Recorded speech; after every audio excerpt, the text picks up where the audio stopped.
SSD 가격 상승, 당장 사야겠다 생각하셨나요? 그건 그래서가 아니라 불안 때문입니다.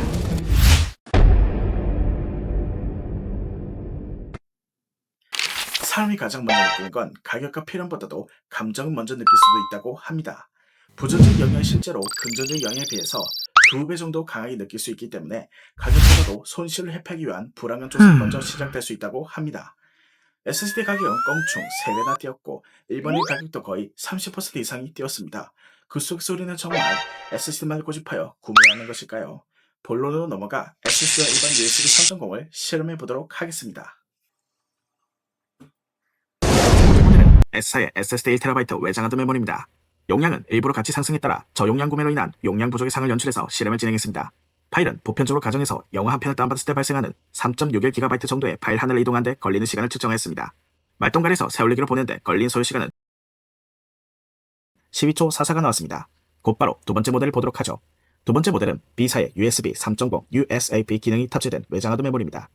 용량은 가격이 상대적으로 저렴하기 때문에 용량이 많은 환경을 연출하여 실험을 진행했습니다. 똑같이 영화 한 편 정도의 3.61GB 파일 하나를 이동하는 데 걸린 시간을 측정했습니다. 까치에서 세올리기로 보내는 데 걸린 소요 시간은 33초 77이 나왔습니다. 이 결과를 한번 정리해보도록 하겠습니다. 자, 앞에서 실행한 간단한 실험 내용을 한 장으로 정리해봤습니다.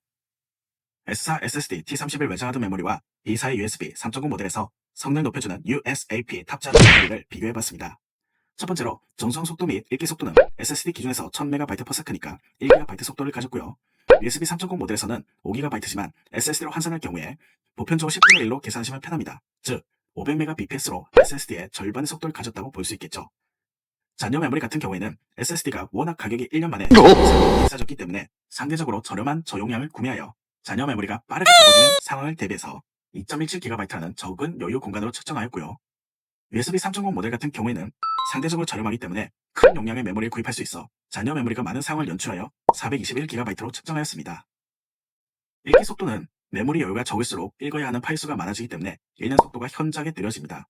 우리가 보편적인 영화 파일 하나의 용량인 3.61GB 파일을 전송했을 때 적은 여유 공간에도 불구하고 SSD는 12초가 나왔고 반면에 여유가 많은 USB는 33초가 나왔습니다. 읽기 속도는 정량적으로 2배 차이가 나지만 실제 시간을 측정해보니까 2배를 초과해서 나왔다는 점에 있어서 이론과 실험은 다르다는 걸 알 수 있었습니다. 가격 기준에서 24년도 SSD는 10만원에서 현재는 3배 상승하였고 USB는 30% 정도밖에 상승되지 않았습니다. 그럼 이런 식으로 생각해 볼 수 있겠죠. 회사에서 SSD 제품을 반드시 납품해야 하는 이러한 반강제적인 직접 동기가 필요한 상황이 아니라면 가정용으로는 일반 외장 메모리를 사도 되지 않을까라는 생각이 들고요. 가격 상승으로 인한 위기감과 같은 이러한 간접 동기로 인해 손실 회피 편향으로 발생하는 과소비는 줄이는 게 낫지 않을까라는 게 제 개인적인 견해입니다. 그럼 결론으로 가서 이 손실 회피 편향이 무엇인지 알아보고 우리가 과소비를 줄이기 위해서는 어떻게 해야 하는지 알아보도록 하겠습니다.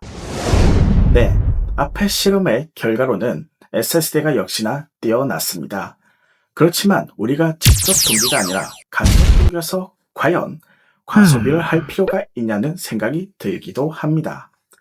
서론에서 말씀드렸던 것처럼 사람은 사물을 볼 때 있어서 필요한 것보다 불안에 의해서 구매를 하게 된다고 합니다.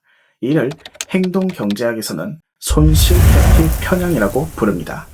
사람들이 같은 크기의 이익에서 얻는 기쁨보다 손실에서 느끼는 고통을 2배가량 더 크게 인식하여 손실을 피하려는 심리적 경향을 말합니다.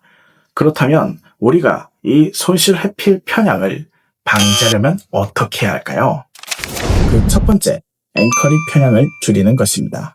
앵커링이란 처음에 제시된 정보가 기준점이 되어서 모든 판단과 결과에 지나치게 영향을 끼치는 상황을 이야기합니다. 다른 말로는 단내림 효과라고도 부릅니다. 과거 가격은 이미 끝난 것이니 현재 시장 평균과 현재 나의 사용 가치를 판단하자는 것입니다. 그 두 번째, 현재 기준점에서 평균 변화율을 수치화하여 판단해보는 겁니다.